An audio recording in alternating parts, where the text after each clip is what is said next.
Have you joining me on this beautiful morning. And today we're going to be talking about is the idea of the opportunity and the horizon and the idea of God's promise. And it's interesting when we read the Bible, sometimes it's a lot of it's like very difficult to decipher what exactly is the message here. Some of it we need to be very careful with. We need to search for that deeper understanding of it because on the surface it just doesn't make a lot of sense. Other parts are crystal clear. Other parts, exactly what you read, has a beautiful metaphor for it right there, where it's just really immediate, right front and center. And I want to talk to you today about one of those beautiful lines. And this is a line. This is from Genesis 17, verse 8. And this is God talking to Abraham, this ancient patriarch thousands of years ago. And I, God, will give you and your seed the land of your immigrant journeys, all the land of Canaan as an eternal possession, and I will become their God. So that's getting us into the whole concept of the promised land. Like, what is the promised land? How does that work? What is the promised land? How does that work? And interestingly, right, it's I just that line really struck me when I was reading it. That give you the land of your immigrant journeys. That idea that we're all on a journey. Let's just break that apart a little bit. The idea that we're all on a journey, we're all moving through life, and that we're all immigrants in a certain way. We carry a certain values and loves with us deep in our heart. And tomorrow's going to be different from today, and next week's going to be different than this week, and this month's going to be different than this month. And life constantly has this sense of movement to it. And people don't tend to feel terribly great when they feel their life has none of that, when they're stagnant and nothing is going on. Nor do they feel terribly great, important to say, when things are moving too quickly as well, when they feel like that internal part is being questioned. So what does this mean? Well, here's an idea for us to hold, like the immigrant's journey. God has so many beautiful promises out there that he offers us into our lives. And maybe it's so easy to think of God's promise, the covenant, the pact as being this thing in the past that we'll get back to. Certain sense, that's true. There are certain things, our deepest loves, that we do keep on coming back to. But the external circumstances of our life just continue to evolve and change for the most part. And maybe friends, maybe part of God's pact with us is in terms of opportunities and horizons. I remember years ago, reading a couple of very good sermons that had these beautiful takeaways, and they were both essentially trying to answer the same question: was how does God speak to us? And the takeaway was God speaks to us through the opportunities he puts in front of us. So we get these opportunities in front of us. It's God speaking to us. Could not agree more. I think that's just spot on. And then the other one was God speaks to us in the opportunities he puts before us. Could not agree with that more. And I think there's a way to marry those two, right? That God is going to constantly put an opportunity right in front of you, whatever that is today. What's the opportunity today to serve, to love, to care, to grow? Right here in front of you. And that God also gives us these horizons where we're sort of like this aching almost. I think of it a lot of the time. We see horizon, we're like, oh, we want to get there. We want to be in that place. We want to move in that direction. And we have a sense of that. Most people have a sense of those horizons, and we're all given those opportunities right in front of us as well. We need a sense there. So what if this? What if this, friends? What if that was the promise? If the promise, because I don't know, I tend to get caught in the idea of promises having these really hard edges, sort of like these boxes, right? But maybe the edges are a lot softer than what we imagine.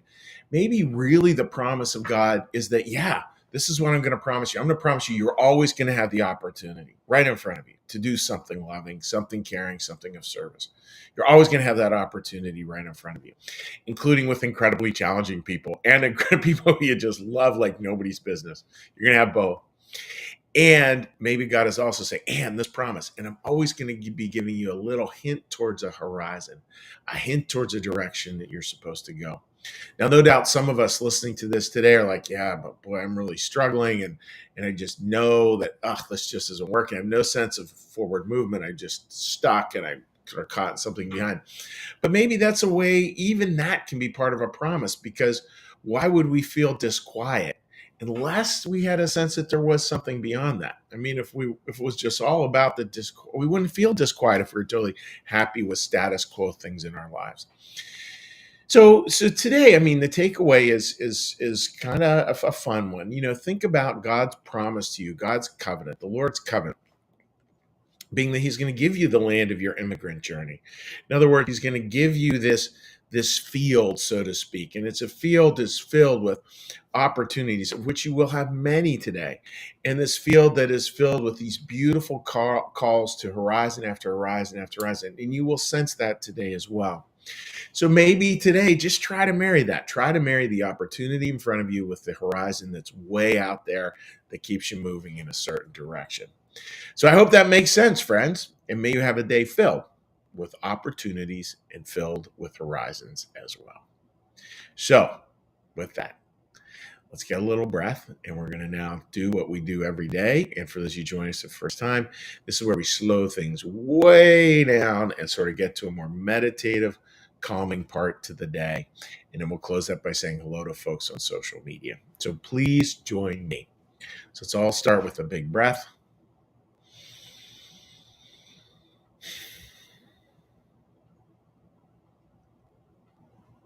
A line from the Old Testament. Be still and know that I am God.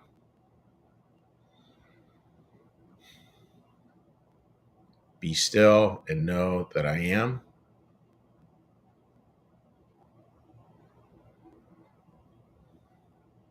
Be still and know that I.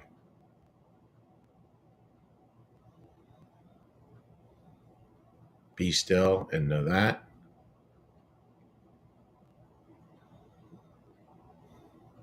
Be still and know.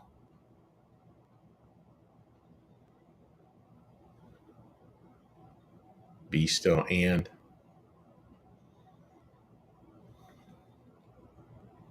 Be still.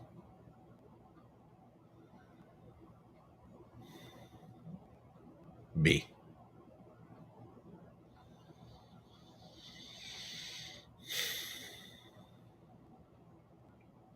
Our Father, who art in the heavens, hallowed be thy name.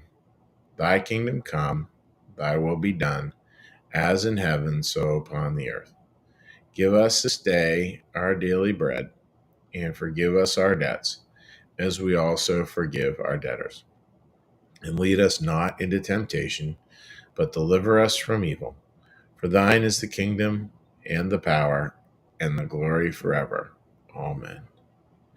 May the Lord bless you and keep you. May the Lord make his face to shine upon you and be gracious unto you. May the Lord lift up his countenance upon you, bring you peace, bring you home. Amen.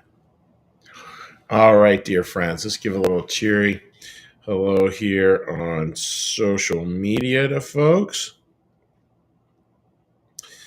All right, let me pull up Facebook page here. Again, I hope everybody has a wonderful day ahead of them. Okay, sorry about that. Linda, good morning to you. I hope you're doing very well, my friend. Let's flip over here.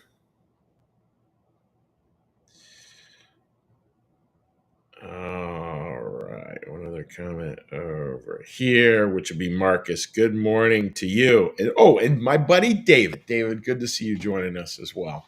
So, friends, God bless. Have a great day, and we will see you again tomorrow. Take care.